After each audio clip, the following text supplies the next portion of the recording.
Muito boa tarde, muito feliz por estarmos juntos. Eu renovo sempre essa minha declaração de felicidade, essa minha declaração de amor. Deus é amor, o sentido da vida é amor. Seremos felizes quando atendermos a esse convite de amor que nos é renovado a cada dia. No nosso caso aqui, ao final de cada dia. Oração Ação é um convite à felicidade. E é muito feliz estarmos atendendo a esse convite. Muito bom. Continuaremos nossos estudos sobre a lei da destruição no item Flagelos Destruidores do nosso O Livro dos Espíritos. Vamos lá? Questão número 739. Kardec pergunta assim: além dos males que causam, os flagelos destruidores têm alguma utilidade do ponto de vista físico?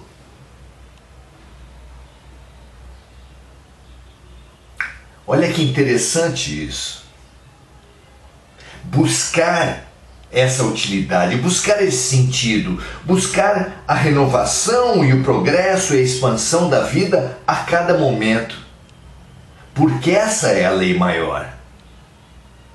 Ao invés de vermos problemas, tragédias, retrocessos em tudo, muito pelo contrário, precisamos ver em tudo a vontade de Deus. Não cai realmente nenhuma folha de uma árvore que não seja pela vontade de Deus, e a vontade de Deus é o progresso, é a expansão, é o amor. Então, Kardec pergunta se além dos males que causam, os flagelos destruidores têm alguma utilidade do ponto de vista físico. E os espíritos respondem: certamente. Algumas vezes eles modificam as condições de toda uma região, mas o bem que deles resulta só é percebido pelas gerações futuras. Vejam os amigos que, por séculos, talvez por muitos milênios, a humanidade tenha acreditado nos raios, nas tempestades, como a ira dos deuses, como punições, castigos, algo nefasto. Precisamos de muito tempo, de muitos estudos, de muita ciência para entendermos a função higienizadora das tempestades.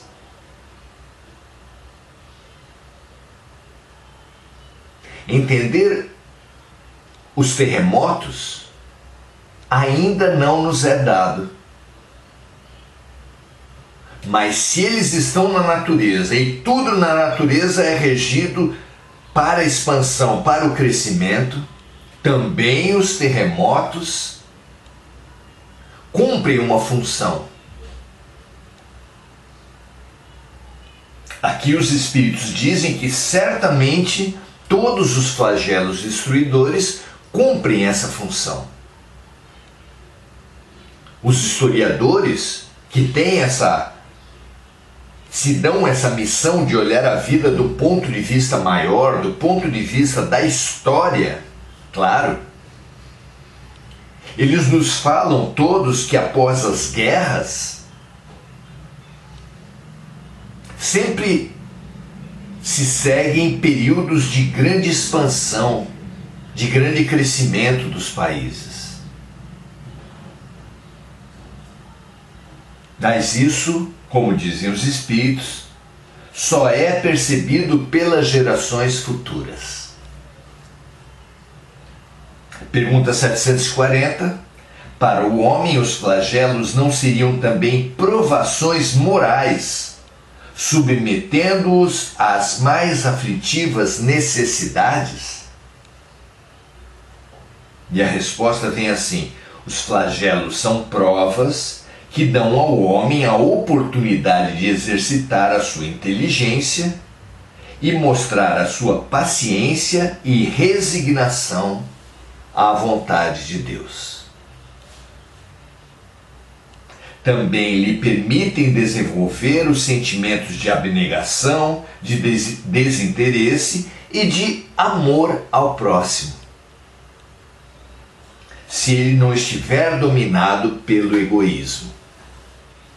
Então vejamos, meus amigos, o próprio Jesus, como já dissemos em encontros anteriores, previu para esse fim dos tempos, essa transição planetária, os nomes variam,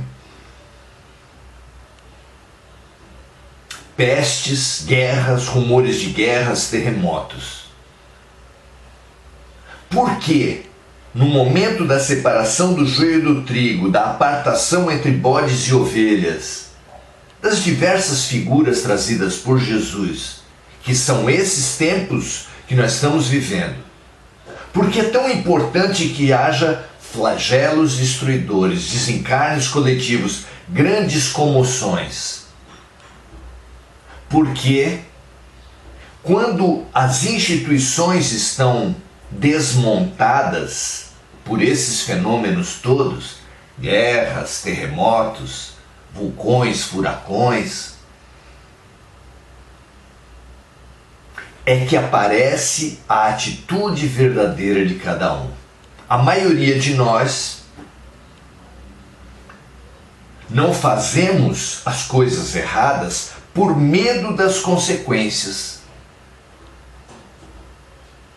Por medo da polícia, por medo das leis, por meio do aparato de controle social. Quando esse aparato está desmontado, por efeito desses grandes flagelos, as pessoas fazem o bem ou não fazem o mal unicamente em razão da sua consciência, unicamente em razão da consolidação de valores e da vivência desses valores consolidados. Ou seja, os flagelos destruidores mostram na prática quem é quem. Quem realmente internalizou uma nova condição de expansão da consciência e quem apenas não praticava o mal ou fazia gestos de aparente bem para se promover, para obter fama, para obter cargos, para obter relevo, fama, seguidores. É a hora da verdade. Os flagelos destruidores, os cataclismas, os desencarnes coletivos são para todos nós a hora da verdade. Muito bonito que a gente compreenda o momento em que estamos passando, não é? Então dizem os espíritos, os flagelos são provas que dão ao homem a oportunidade de exercitar a sua inteligência e mostrar a sua paciência e resignação à vontade de Deus. Também lhe permitem, esses flagelos destruidores, desenvolver os sentimentos de abnegação, desinteresse e amor ao próximo. Se a criatura não estiver dominada pelo egoísmo.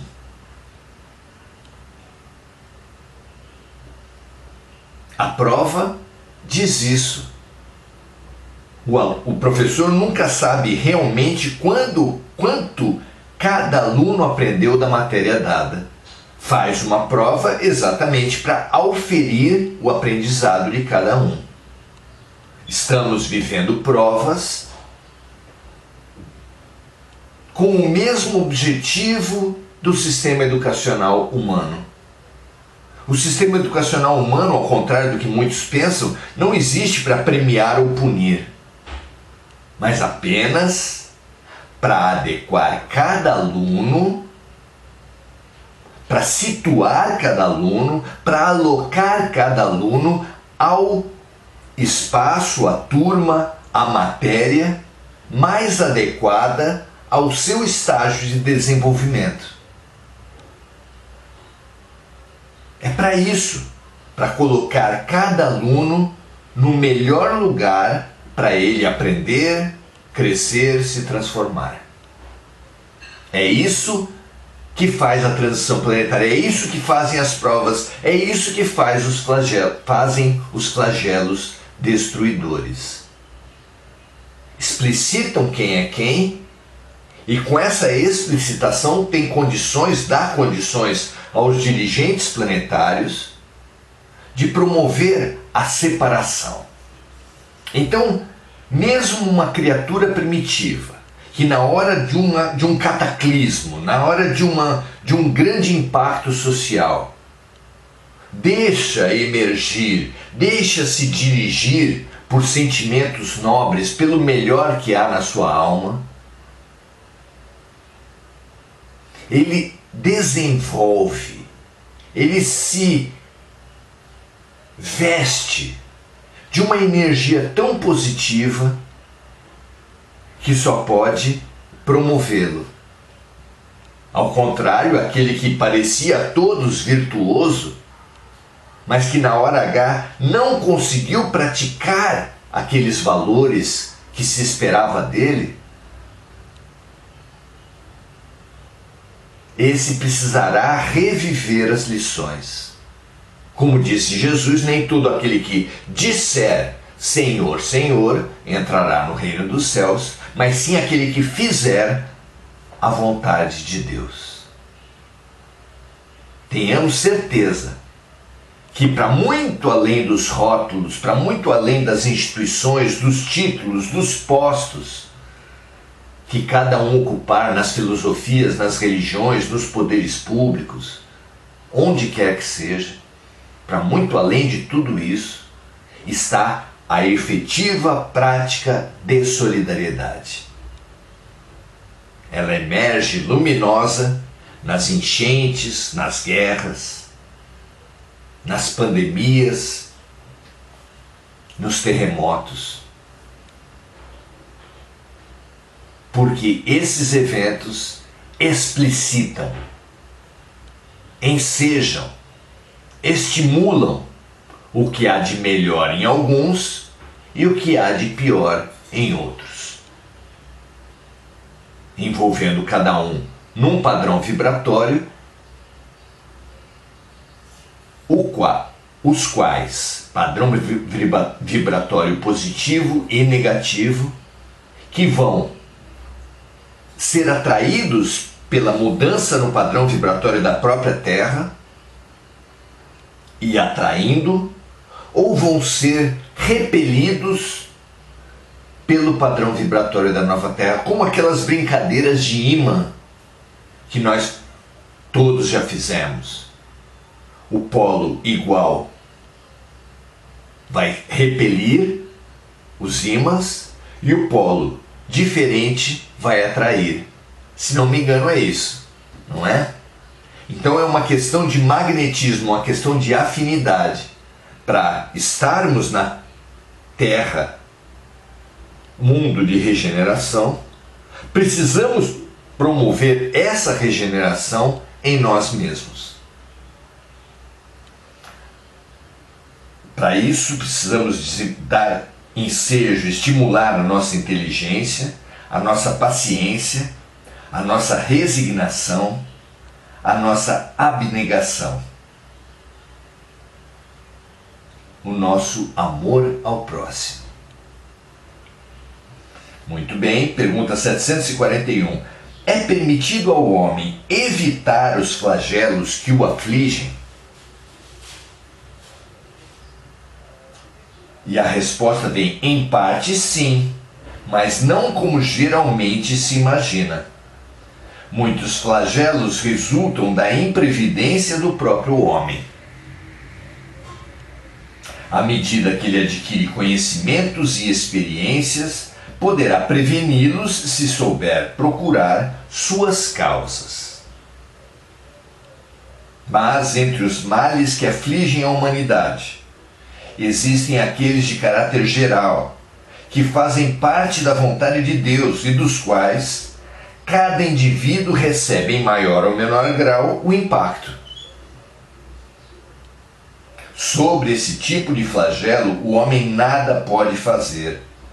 São inevitáveis, cabendo-lhe apenas submeter-se à vontade de Deus. Além disso, muitas vezes esses males são agravados pela sua própria negligência.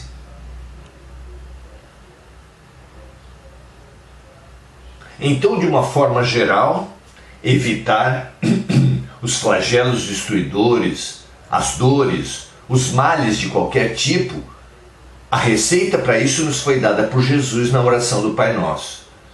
Não caindo mais em tentação no presente, nós evitamos que no futuro sobrevenham os males.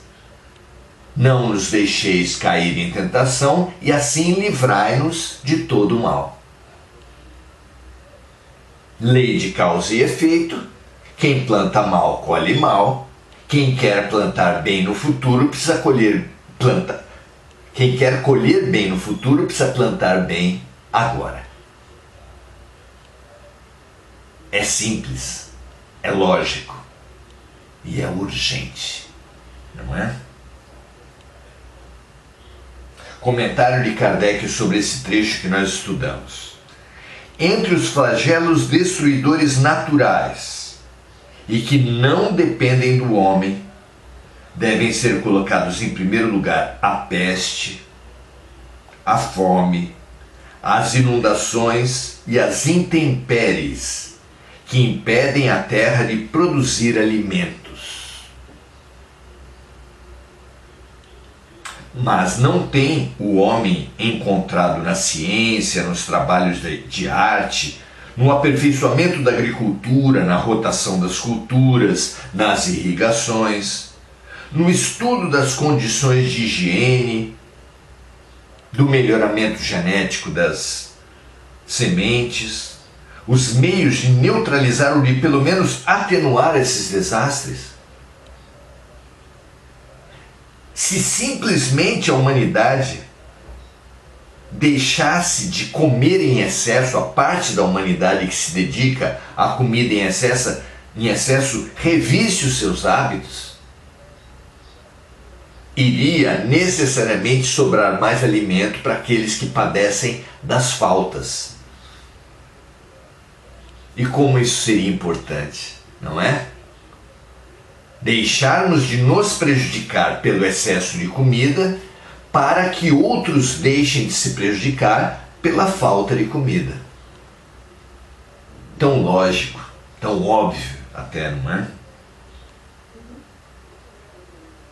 E finaliza o Kardec o seu comentário da seguinte forma: algumas regiões que no passado foram devastadas por terríveis flagelos não estão preservadas hoje.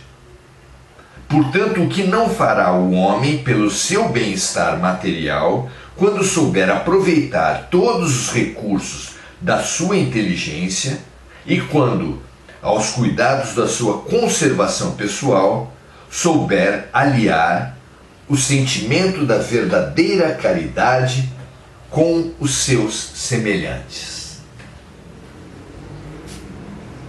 É exatamente isso que está em jogo. É a prova. Conforme a aceitação, o aprendizado, a prática da solidariedade, da fraternidade, da compaixão, do serviço, do amor, nós desenvolvermos, mais avançaremos na nossa regeneração e mais nos habilitaremos a estar presente na Terra, mundo de regeneração. Porém, se não aprendermos com as dores, se nos entregarmos à revolta e à autocompaixão que tanto nos bloqueiam o aprendizado com as dores, precisaremos voltar às mesmas dores, voltar às mesmas expiações, voltar às mesmas provas. Isso não é punição, é apenas Deus ensejando mais e mais oportunidades. Porque Deus nunca desiste de nós. Avancemos nesse entendimento. Tudo indica que passaremos por ainda maiores fenômenos climáticos. Quem sabe outras pandemias. As guerras nunca pararam em tempo nenhum. O fenômeno do terrorismo se avoluma.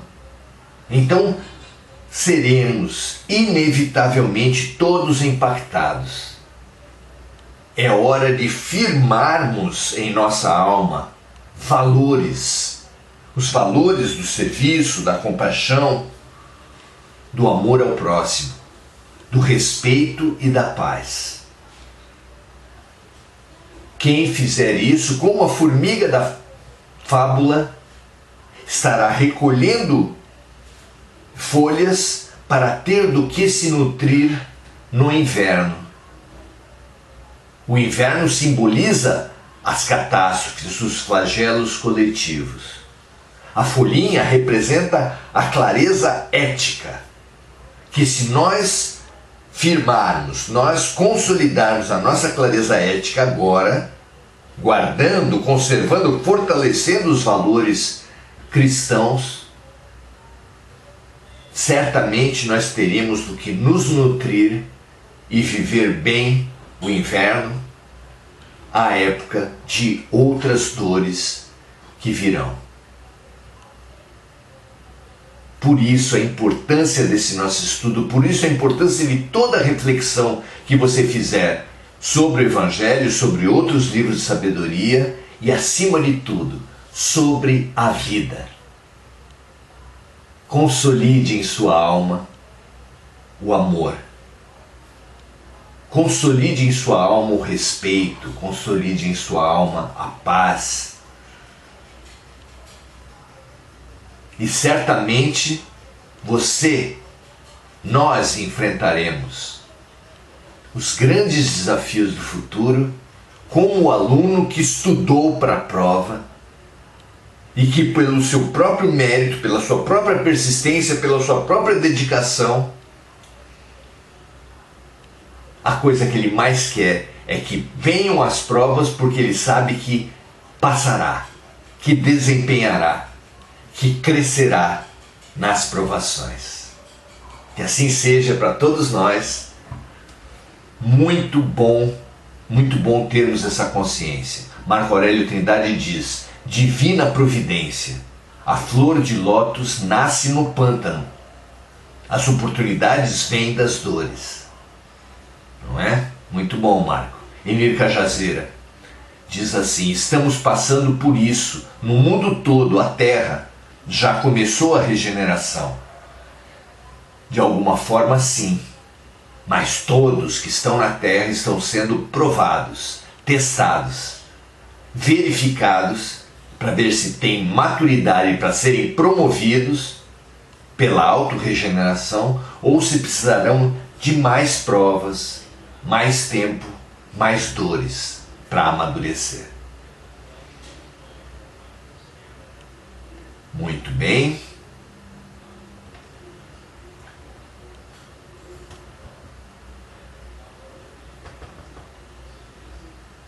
Anne fala assim: fui informada de uma aula passada. Deixa eu ver o que ela falou antes. Boa noite a todos, agora achei a aula ao vivo. Fui informada de uma aula passada. É isso mesmo, todos os dias às 18 horas estamos aqui. É de segunda a sábado. A exceção é apenas domingo, quando o nosso encontro entra meia hora antes, mas aí para fazer a reflexão ética fundamental sobre o livro O Pequeno Príncipe, a partir do Evangelho de Nosso Senhor Jesus Cristo. Então, muito boa noite, Enir Cajazeira, Adelaide Dias, Mônica Silva, lembrando dos amigos encarnados e desencarnados, dos vitimados pelos flagelos dos desastres climáticos e das guerras. Célia Jacobs, boa noite. Rosa Nepomuceno, Mônica Silva, Andréa Salvatore. Compartilhem, meus amigos. Todos nós precisamos guardar folhinha, todos nós precisamos investir na nossa clareza ética. Que assim seja para cada um de nós, que assim seja para toda a humanidade. Paz e bem para todos. Até amanhã.